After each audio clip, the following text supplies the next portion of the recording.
been wounded not for 1 year, not for 2 years, but for 38 years. So let's read from John chapter 5 verse 1. Sabi po doon, sometime later, Jesus went up to Jerusalem for one of the Jewish festival.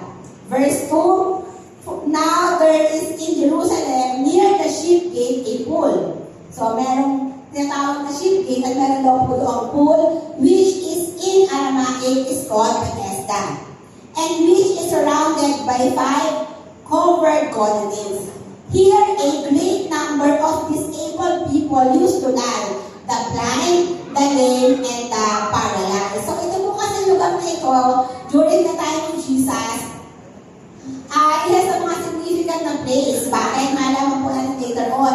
Bakit kaya nag-gather doon yung mga taong may sakit? So sabi po doon sa verse 5, one who was there had been invalid for 38 years. So imagine, isa po sa mga, di ba, sabi nga po dun sa verse 4, marami dun sa Bethesda nag-gather na mga sick, mga lame, mga blind, yung mga may sakit. At isa sa kanila ay invalid. So, kumbaga, may hahalin tulad natin, pag nabing invalid, mahahalin tulad natin sila sa mga na-stroke. Kung nakikita po kayo ang tao na-stroke, di ba? Minsan hindi makapagin na makagalaw, iba naman nakakagalaw pa, pero yung sobrang limitado. So, he was invalid for 38 years. Di ba? Parang muntik naman 40 years, muntik naman isang generation. Ang sabi nila, one generation is 40 years. Verse 6, when Jesus saw him lying there and learned that he had been in this condition for a long time, so makikita po natin doon, no, napaka-significant po ng verse na to. Sa verse 6, sabi po, when Jesus saw him. Ano ba yung significance na? Jesus is the first one who saw the invalid person. Maraming may mababasa po tayo mga verses sa Bible na kung saan yung may sakit, sila mismo yung lumalapit kay Jesus. Pero dito po sa verse na makikita po natin that it is God who noticed the invalid o yung tao pong may sakit. It is not yung tao may sakit for 38 years, hindi siya yung unang nakakita kay Jesus. Diba? Napakaganda po scenario. Imagine mo, 38 years ka may sakit. And we don't know. Maybe for the very first time, may isang tao na nakapansin sa kanya. Hindi lang siya basta nakita. Kundi talaga, binigyan siya ng pansin. Marahil sa 38 years po na may sakit siya, marami naman nakakita sa kanya. Definitely marami. Pero syempre, yung matunan ka ng pansin ng Diyos ng mga Diyos at hari ng mga hari, di ba, napakadakilang pribilehiyo po iyon. Marahil sa 38 years, may mga tao po nakakita sa kanya, pero hindi siya pinapansin. Pero Jesus is different. He showed this breakthrough love that gives life to this wounded man by noticing him. Kasi po, Jesus notices the forgotten. Minsan siguro naisip po natin na, alam mo po yun, siguro nakalimutan na ako ng mga kaibigan ko, nakalimutan na ako ng pamilya ko. Pero ang Panginoon po kahit kailan, hindi po niya po tayo nakakalimutan. Jesus notices us. At ang maganda po dito, yung invalid for 38 years, hindi lang naman siya basta napansin ng Panginoon eh. It doesn't end there. Continue po natin dyan sa verse 6, sabi po dyan, and he asked him. Ano po ang tanong ng Panginoong Jesus? Do you want to get well? Anong natin sa invalid? Gusto mo bang gumaling? Ano bang sabi po sa verse 7? Sabi dito, Sir, the invalid replied, I have no one to help me into the pool when the water is stirred. While I am trying to get in, someone else go ahead of me. Kasi po, doon po sa pool sa Bethesda, may pagkakataon po na may angel na bumababa. Pakikita po natin sa ibang mga version, sa ibang mga book ng Bible po na sa Bible, na nakiano po ng angel, yung tubig din po sa pool ng Bethesda, pagbay na po na po doon, may gumagaling eh. So, kung baga paunahan siya. At ang sabi po nung invalid na person,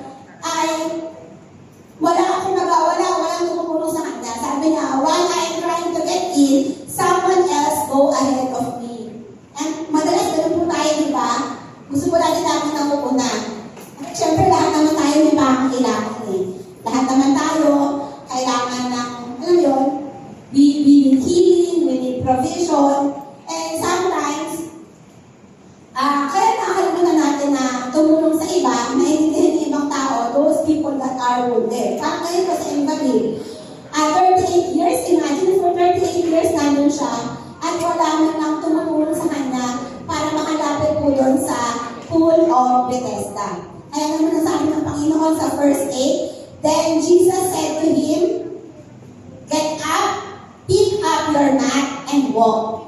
And verse 9, at once the man was cured, he picked up his mat and walked. Praise the Lord. Pwede ba na tumapakan ng Panginoon doon? Pwede ba na tumapakan ng isang Panginoon, isang tao, there is Jesus, na napakuna sa lahat ng pansin, nagbigay ng pansin, dito po sa invalid na person na ito. At pangalawa, hindi lang siya basta pinansin, hindi lang siya basta ninotice.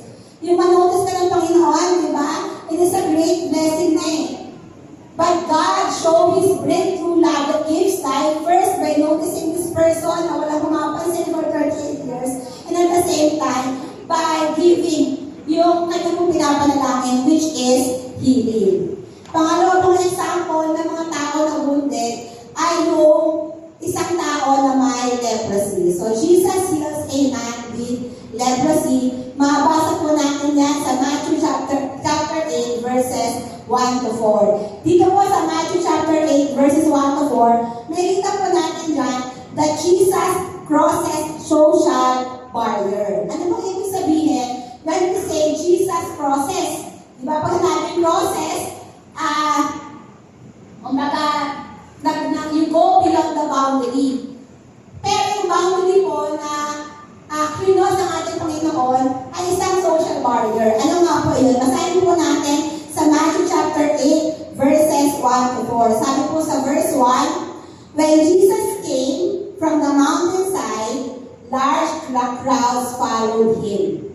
So, large crowds followed Him. Verse 2, a man with leprosy, sabi po sa verse 2, a man with leprosy came and knelt before Him and said, so ito naman, kanina, di ba, si Jesus yung nakanotice dun sa tao na may sakit, yung invalid. Dito naman, yung tao na may leprosy, siya yung lumapit sa ating Panginoong Jesus.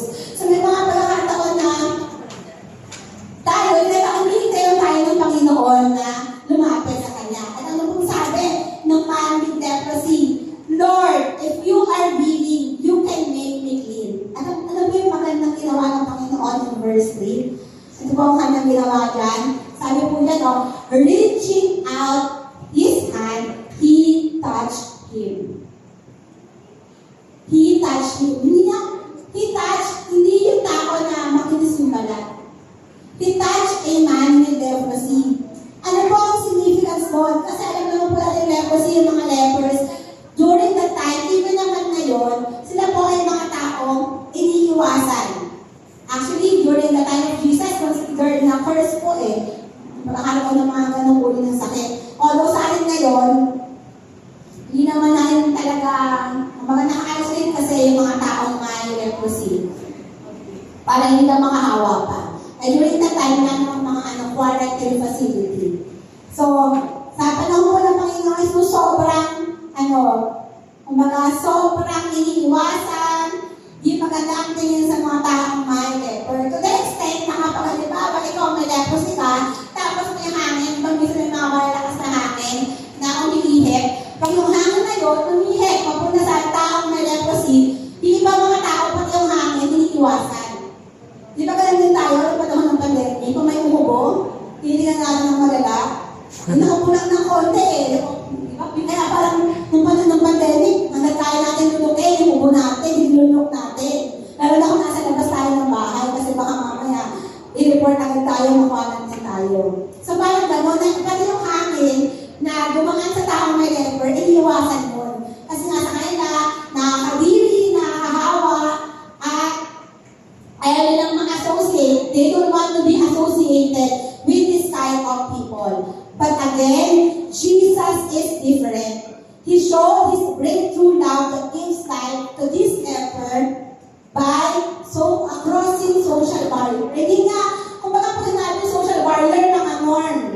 Ito dapat gawin mo, ito hindi mo ito dapat gawin. Yung mga leper na akadili yan, dapat hindi mo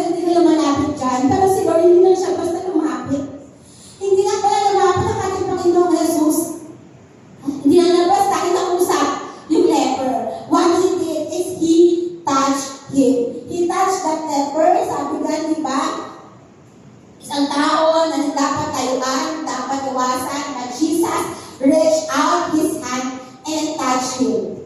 But again, it doesn't end there.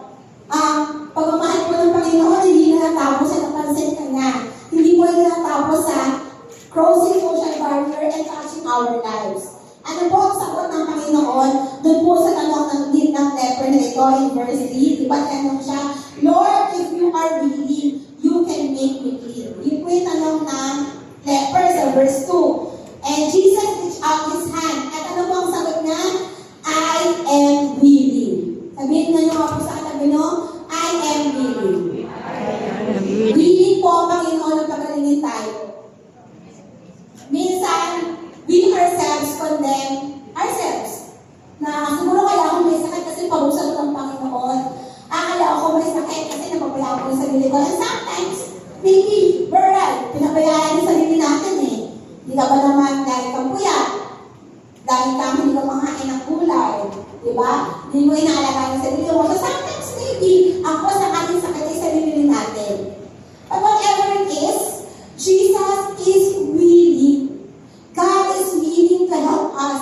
And He said, be clean. Immediately, he was cleansed of his leprosy.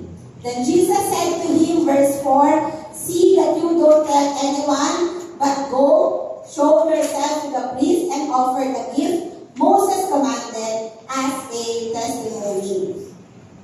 Sa totoo lang po, marami po pong account sa Bible, napakarami, na makikita po natin how Jesus showed His breakthrough love that gives life to His neighbor, to those people who are wounded. Gaya lang po sa Matthew chapter 5, hindi na po babasahin, but in Matthew chapter 5, verses 25 to 34, tells us a story of a bleeding woman for 12 years, isang babae na inaagas ng dugo for 12 years. And ano po yung sa account po na ito, di ba, yung babae na inaagas ng dugo for 12 years, nawakan niya yung ulok eh. Kumagaya na ilaya ng dami ni Jesus, and instantly, He was healed. Pero ang maganda po dito, dahil ni Lord, sino yung humawak sa damit ko? Sino yung humawak?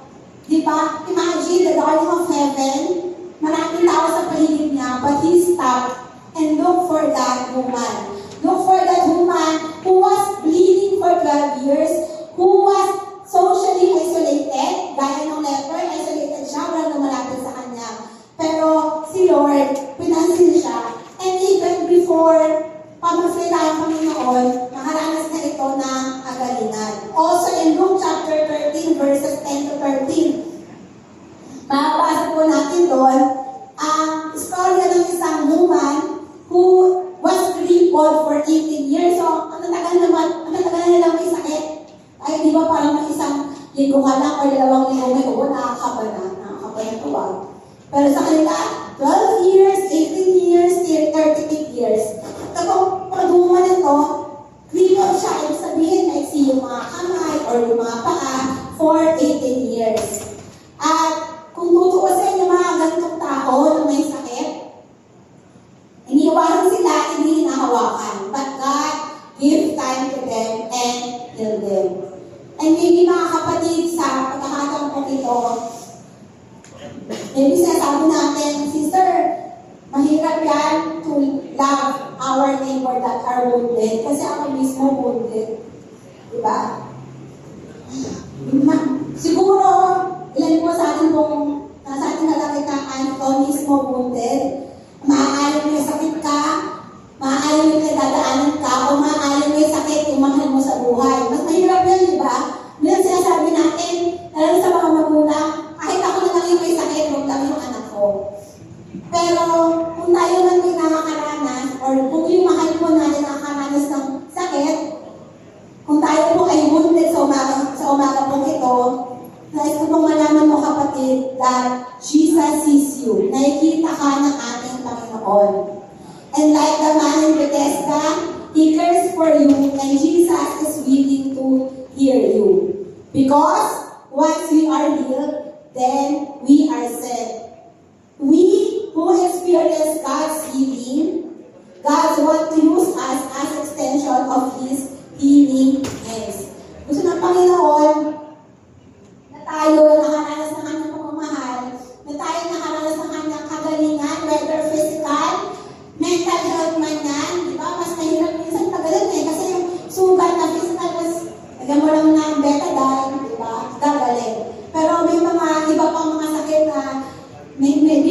meron tayong naranasan, God is willing to heal us. Para tayo po mas makapag-connect po tayo dun sa mga tao ng mga wounded at maging extension po tayo na kagalingan ng Panginoon. Pero syempre, hindi lang po yung mga tao na wounded ang ating neighbor. Nais din pong Panginoon, abutin ni Lord yung mga tao na tinatawag natin wanting. So sila yung pangalawang neighbor that God wants us to love as we love ourselves. These are the wanting. Sa una, sino nga po sila? The wounded. Pangalawa, the wanting. Kung sinabi the wanting, in want, di ba? Ang sa Psalms 23, in want, may pangangailangan. They are the poor, needy, and privileged, those lacking basic needs or support. Basic so ibig sabihin, food, shelter, water. Hindi siya hindi to want. Ang wala sila ng mga needs, hindi lang ng mga want. Gaya na lamang po, ng woman of Nain in Luke chapter 11 to 15. And most of the people, most of the time, these people that are wanting, na-overlook din po sila sa ating pong society. So, basahin po natin ang istorya ng isang babaeng balo in Luke chapter 7, verses 11 to 15. Sabi po doon, sa verse 11, soon afterward, Jesus went to a town called Nain. And his disciples and a large crowd went along with them. In verse 12, sabi po dyan, just as he neared the gate of the town, a dead man was being carried out. So may patay. So, sinabi ko ng Ben. He was his mother's only son, and she was a widow. A large crowd from the city was also with her. So, mapasa po natin yan, di ba? Yung tao, or yung lalaki na patay na, carry, marahil, lilibing po ito, he was his mother's only son. Nag-iisang anak ng babae, at yung babae ay balo pa. And we know that during that time, ito naman ngayon, di ba, kapag balo ka, very challenging. Pero, sobrang hirap during that time. Kasi kung sinabi natin balo, wala ka na asawa, namatay na yung iyong husband or asawang lalaki. Pero, okay lang naman sana kung meron kang anak, lalo lang kung lalaki. Ang problema lang, pati yung anak niya, nag-iisang anak niya na lalaki, ay namatay pa. And during that time, napakahirap po ng halagayan ng isang babaeng balo na namatayan pa ng anak dahil sa social, economic, and legal system na meron sa lipunan nila at that time. Bakit? Kasi magdalas, kapag ikaw ay isang babae, wala kang sariling income. And then ngayon, di ba, pag babae ka, hindi kaya kung papalakihin ko sarili mo ang anak ko. Di ba? Minsan ng mga ganun dami, hindi ka na kailangan. Di ba? Empowered. Pero during that time, babae, kadalasan walang income. Kung walang suporta sa'yo, ibig sabihin, makakali kang malubog sa utang. If no one will support you, malamang utang ka. Pag babae ka at balo ka, wala kang anak, limitado ang iyong property rights. Kasi kadalasan ang hari-harian, di ba? Kadalasan binibigay yan or pinapamana sa anak na lalaki. So kung wala kang anak na lalaki, namatay ang asawa mo, baka kang gamin ng ibang mga kamag-anak yung ari-arian or yung property. Kaya ang ending yung mga balo that time, umasa lang sa tulong ng community. In short, sa panahon natin, umasa lang sa ayuda. Alam naman natin kung gaano kahirap makakuha ng ayuda, di ba? Even during this time. At ganoon din po sa panahon nila. Kaya ano po ang naging reaction ng Jesus kung makita niya ang video na ito? So, mabasa po natin in verse 13. Sabi po, what was the reaction of Jesus when the Lord saw her? So again, napansin ng ating Panginoon. When the Lord saw her, He had compassion on her and said, don't cry. Marahil sobra mo yung iyak, no? Sobra yung iyak ng balo na to. Maliban sa namatayan niya ng anak, kaya lungkot siya, alam niya kung gaano kahirap yung maranasan niya moving forward. Moving forward, alam niya kung gaano kahirap yung maranasan niya. Kaya siguro hindi lang siya basta iyak. umiiyak na, yung alam mo, maganda ka lang pag umiiyak ka kasi tumutulo lang yung luha mo. More or less, hagulgol ito eh. Hagulgol yung pag-iyak ng magulang. At nakita po rin ng ating Panginoong Jesus, kaya po ano po ang ginawa niya? Then, he went up and touched the bier. They were carrying him on. Tinawakan po yung kung saan po nakalagay yung patay. And the bearer stood still. He said, "Young man, I say to you, get up." So verse 15, the dead man sat up and began to speak, and Jesus gave him to his mother. Ano po ang implication nito? Yes, God is all-powerful. Pinapakita po dito that God has the power of life and death. Kaya niyang bumuhay ng patay. Pero ito po is more than raising someone from the dead. Except for God is really powerful, that He could raise someone from the dead, it is more than that. It is more than, here we see Jesus showing breakthrough love that gives life by restoring the provision and hope of the widow. Maliban po sa pagbuhay ng patay, yung significance po ng pagkabuhay ng anak na yun, sinasabi niya rin na, I'm restoring your hope, I'm giving you provision. Hindi mo na kailangan mag-worry kung saan ka kukuha ng pangangailangan mo. Hindi ka na kailangan mag-worry kung tutulungan ka pa ng community mo. You don't have to worry kung baka hanap ka pa ng ayuda because I am restoring your provision through restoring the life of His Son. Kasi yung kanya pong anak, ay yung pagkabuhay po ng kanyang anak during that time, it means na meron siyang tumataas na yung kanyang legal rights. At kung meron man pong naiwan ang kanya pong husband na mga ari-arian, then mapupunta po yun sa kanyang anak at sila po ay nakakaroon ng provision. So, sino po sa paligid natin na nakakailangan? Sino po sa paligid po natin na napapansin po natin hirap sa buhay? They are the people who are wanting. And Jesus says in Matthew chapter 25 verse 40, sabi po doon, the king will reply, "Truly I tell you, whatever you did for one of the least of these brothers and sisters of mine, you did for me." So huwag po tayo maghinayang. Minsan nanghihinayang tayo eh. Bibigay ko ba ito? Favorite ko rin ito eh. Favorite ko rin itong pagkain na ito. Ibibigay ko ba? Diba? Siyempre yung mga food towers na babangkitin ko ngayon. Diba? Hindi na kagad tayo kahit sino yung pagkain na minsan nahihirapan tayo bitawad eh. Pero sabi po dyan, no? Whatever we do, not for our friends, not for our family, but ang sabi, whatever you did for one of the least. One of yung pong nabing list, pinakamababa eh, pinakanangangailangan. We do it for God. And we know na kapag we do it for the Lord, si Lord po ang bahala mapala po sa atin.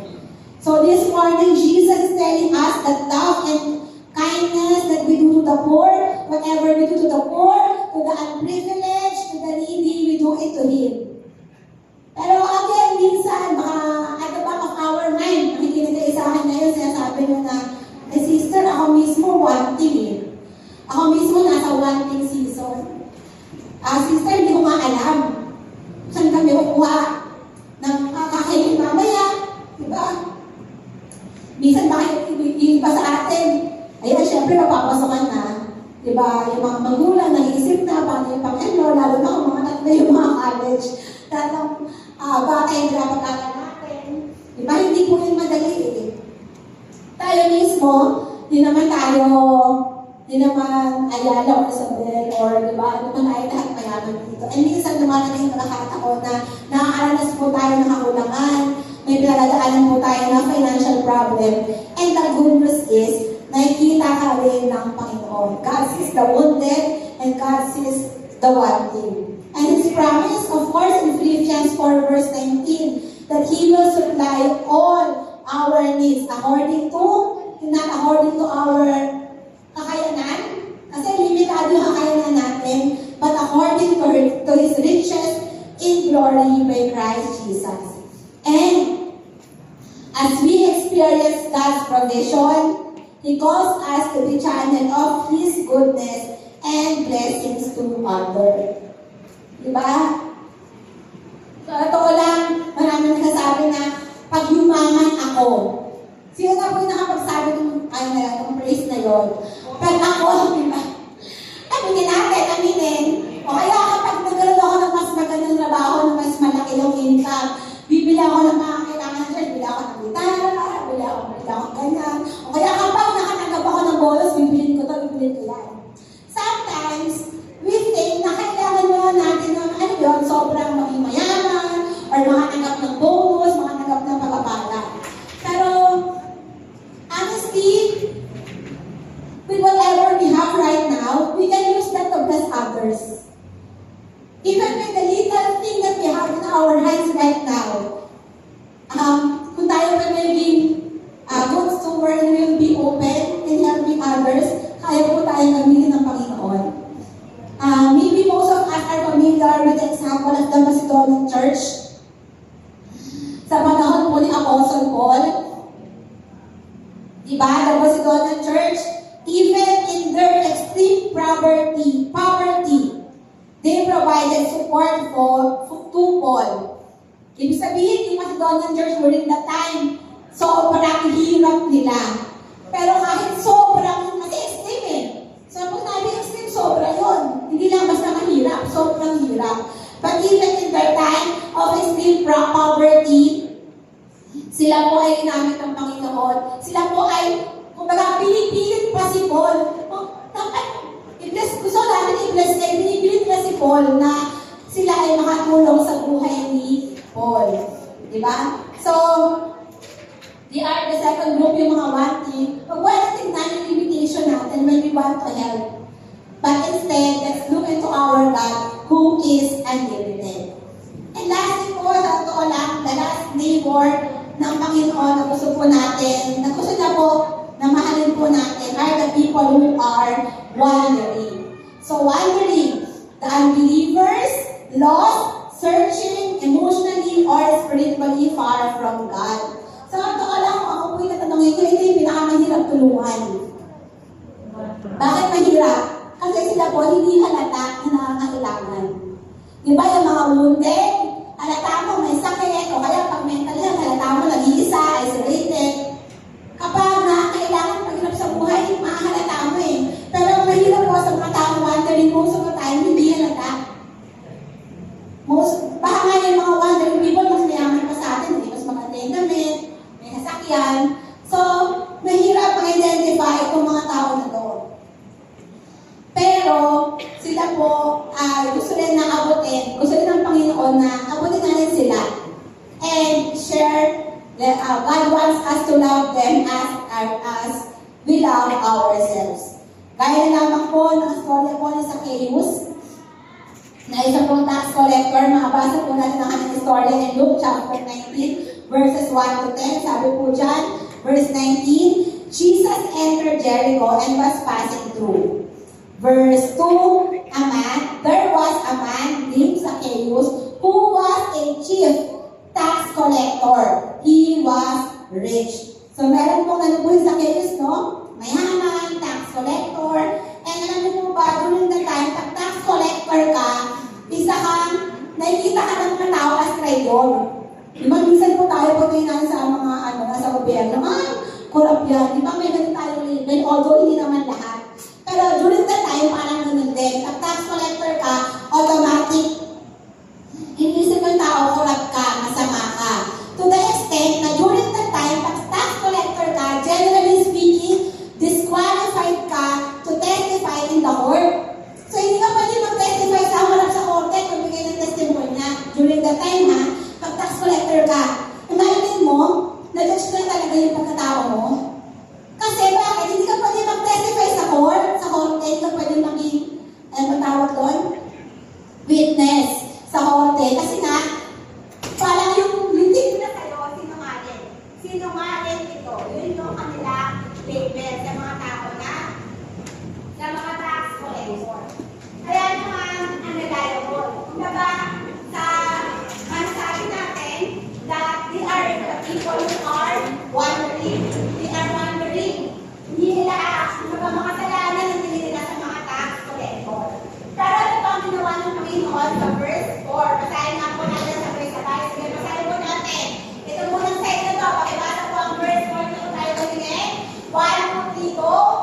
So running ahead, he climbed up a sycamore tree to see Jesus, since he was about to pass that way. Okay, verse 5, sa center po, 1, 2, 3, go. When Jesus came to the place, he looked up and said to him, Zacchaeus, hurry and come down, because today I must stay at your house. Praise God, di ba? Nung nakita ng Panginoon sa Zacchaeus, ano sabi niya? Zacchaeus, hurry and come down because today I must stay in your house. Alam naman mo natin yung mga nangyari dyan. Siyempre, mga paligid, nagpapwetuhan. Bakit kaya gusto ng Panginoong Jesus na mag-stay kay Zacchaeus? Sabi dyan, basahin po natin in verse 6. Sabi po ay, so he quickly came down and welcomed him joyfully. And verse 7, all the people saw this. All the people saw it, began to complain, he's gone to lodge with a sinful man. So may mga tao na nag-usap-usap, nagkwentuhan. Bakit mas batal lang ako kay Zacchaeus? Hindi ako tax collector. Bakit sa kanya? Bakit siya yung napansin ni Jesus? Bakit sa kanya? Bakit siya yung gustong makasama ni Jesus? So ano po ang significance po nito? Dito po pinapakita po ng ating pong Panginoong Jesus, He showed His breakthrough love that gives life by associating to a sinner. Associate. Pag sinabi po natin associate, na sinabuha ka sa ibang tao. Particularly, nakakasinabuha ka sa isang sinner. So, Jesus associated Himself with sinner and spend time with them. So, Jesus spend time sa isang sinner. Minsan tayo, di ba? Tayo na pag matagal tayo ng Kristiyano, kaya na natin makipag-associate sa ibang tao eh. Kasi Christian ako, in one side, yung iba ayaw namang makisama, which is correct. Dapat hindi po tayo nakikisama sa ginagawa yung mga maling ginagawa nila. However, syempre, gaya ni Jesus, kailangan natin silang makisama. Pag sabi makisama, kinakaibigan natin sila, nililish natin sila. Kasi only when they feel that we care to them, di ba nakita natin eh, si Zacchaeus, nakita niya that Jesus cares for him. Kaya binuksan niya yung bahay niya para sa ating Panginoong Jesus. And when these wandering people see that we care, that is the time that they open their hearts to us. They open their hearts to the gospel. They open their hearts sa marinig sa church. Palagay niyo ba, may invite natin, yung kaibigan natin, yung kapibahay natin, if we don't reach them, if we don't associate with them. At may kita po natin dito, yung impact ng pagkikipag-associate ng Panginoon kay Zacchaeus. Kaya ang sabi po yung Zacchaeus sa verse 8, but Zacchaeus stood up and said to the Lord, Lord, or look, I'll give half of my possessions to the poor. Lord, and if I have extorted anything from anyone, I'll pay back four times as much. So nakita po natin dito yung change life. When Zacchaeus encountered Jesus, his life was changed. Kasi hindi imbis na layuan siya, hinabilan siya ng ating Panginoong Jesus. And sometimes those sinners, yung mga tao po sa paligid po natin, that mga non-believers, hindi pa kami kilala sa Panginoong Jesus, they are just waiting for us to reach them. Nakausapin natin sila, and yung salvation naman is not by our works. It is the work of the Holy Spirit. Kaya po na po sabi ng Panginoon, pag may isang tupa na nawawala, sa Luke chapter 15 verse 4, sabi, suppose one of you has 100 sheep and loses one of them. Doesn't he leave the 99 in an open country and go after the lost sheep until he finds it? Verse 5, and when he finds it, he joyfully puts it on his shoulder and goes home. Then he calls his friends and neighbors together and say, rejoice with me, I have found my lost sheep. Diba yun sabi ng Panginoon eh? Sometimes tayo, kahit ako naman, matagal tayo sa Jayabas, mami, inisip natin, naku, yung mga nawala, yung mga umalis, bakit ba natin nahanapin? Eh, sila naman yung umalis, sila naman rin ang iwan sa atin. Pero hindi po ba ang prinsipyo ng Panginoon? Gusto po ng Panginoon, hanapin natin sila. Kaya nga, di ba, madalas mo natin marinig kay Pastor Romy, sa ating pong pastor na follow up natin yung mga ka-life group natin. Kamusta naman po yung mga ka-life group natin? Kompleto pa po ba tayo? Yung mga kasama natin dati, kapag na-live group, nandito pa rin po ba? Marami po tayo lang kumukulan. Ano po yung ginagawa po natin to look for them? Kaya po samahan po natin yung pangarap ng ating pastor na ma-reach out yung mga kasama natin dati na wala na. Because that is the same heart that God has. So all of us, whether you are leaders, you are workers, or maybe you see yourself as a simple attendee, wala pong simple sa harapan ng Panginoon.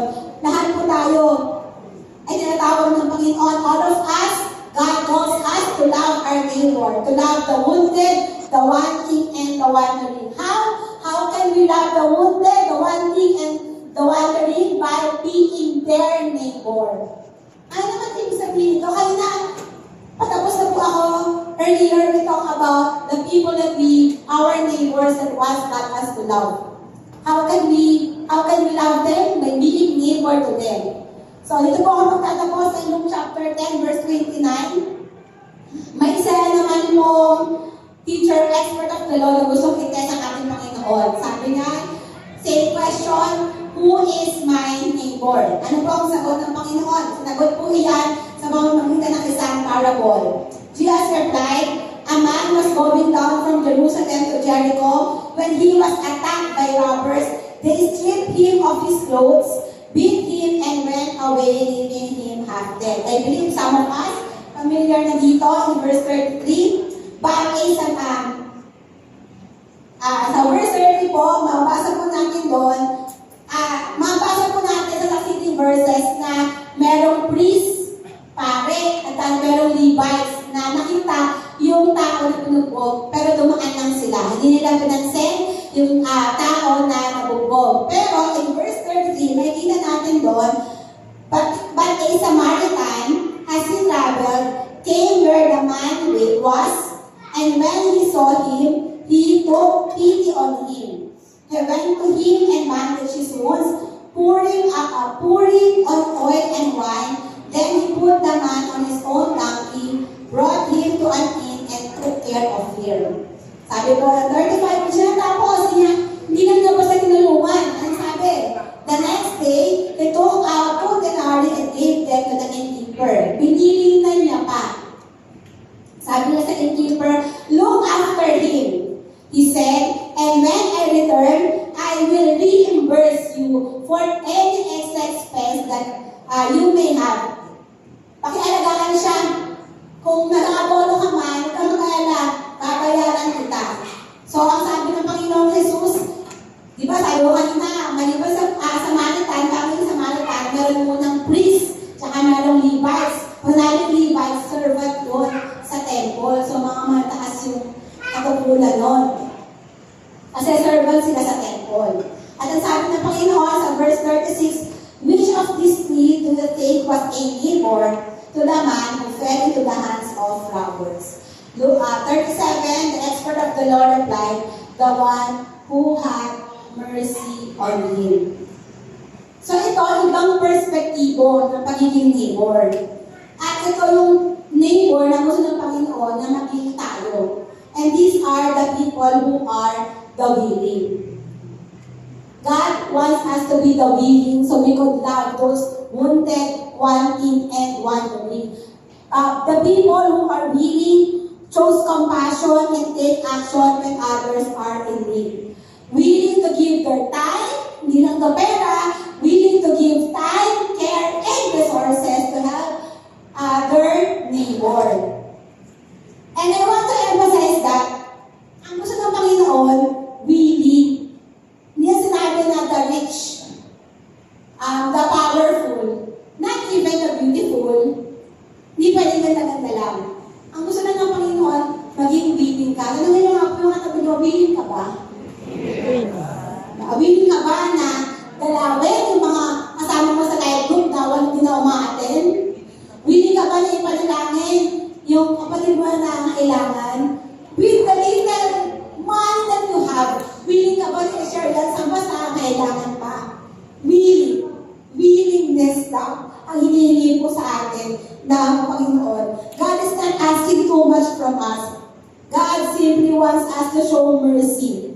Because mercy is not proven by what we feel, but how far we are willing to go. So, ano po pala, yung mercy lang yung basta naawa ka, nakaramdam ka ng compassion.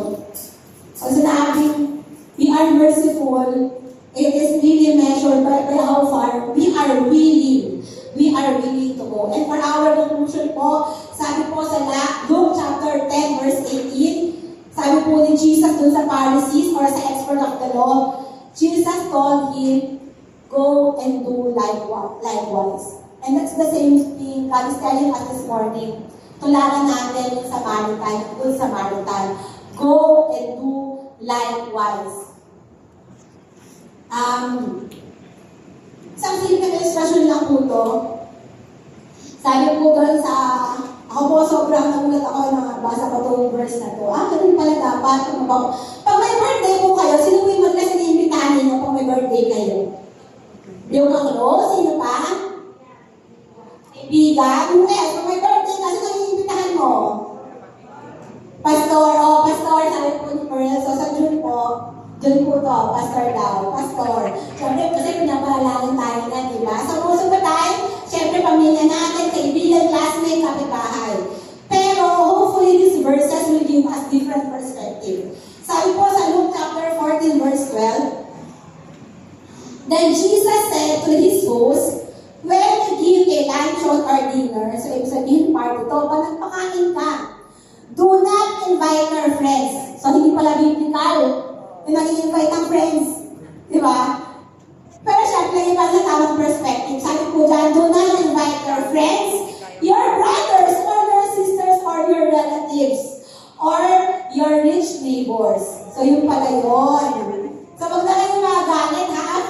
After the Sunday, pag di kayo invite, wag na kayo dapat magalit, matawa kayo. Pero ano po ba yung pinaka-konteksto nito? Sabi kasi dyan, if you do, they will invite you back, and so you will be repaid. So sinasabi naman literal, pero sinasabi lang dito, kaya sabi ng Panginoon, do not invite your friends and your family. Kasi ito yung mga tao, yung friends, your family, yung rich, they represent the people who can pay you back. At hindi yun yung gusto ng Panginoon. Ang gusto ng Lord, pag nag-invite tayo, hindi yung mga tao na i-invite ko to kasi para pag-birthday, nag-invite na rin ako. Baga nung minsan. I-invite ko si Pearl kasi syempre pag birthday na-invite ka rin ako, kaya mo sila naluluto sa strategy. Maling perspektibo, maling motive. Eh ano pala dapat? In verse 13, sabi dyan, but when you give a banquet, invite the poor, the crippled, the lame, the blind. And yung promise ng Panginoon, you will be, again, yung sabi ng Panginoon, you will be blessed. Ay, kaya ka nang bayaran? Kaya ka ba palagay mo pag poor, invite ka rin sa party? Diba? Pero hindi, you will be blessed. How? Although they cannot repay you, you will be repaid at the resurrection of the righteous. In short, si Lord po ang bahalang mag-bless sa atin. Si Lord po ang bahalang magbalik sa atin ng mga bawat bagay na i-share natin sa ibang tao. Diba? So, kapag tayo may pinagpala ng Panginoon, wala namang masama, we share it with our loved ones. We share it with our friends. That's very natural. Pero sana, wag po natin kalimutan na yung mga tao rin po sa paligid po natin na kailangan. Kasi, when we invite the poor, the people, the lame, the blind, this is what we call breakthrough life, or breakthrough love that gives life. Mahal po tayo tumayo lahat. Lahat po ng nagnanais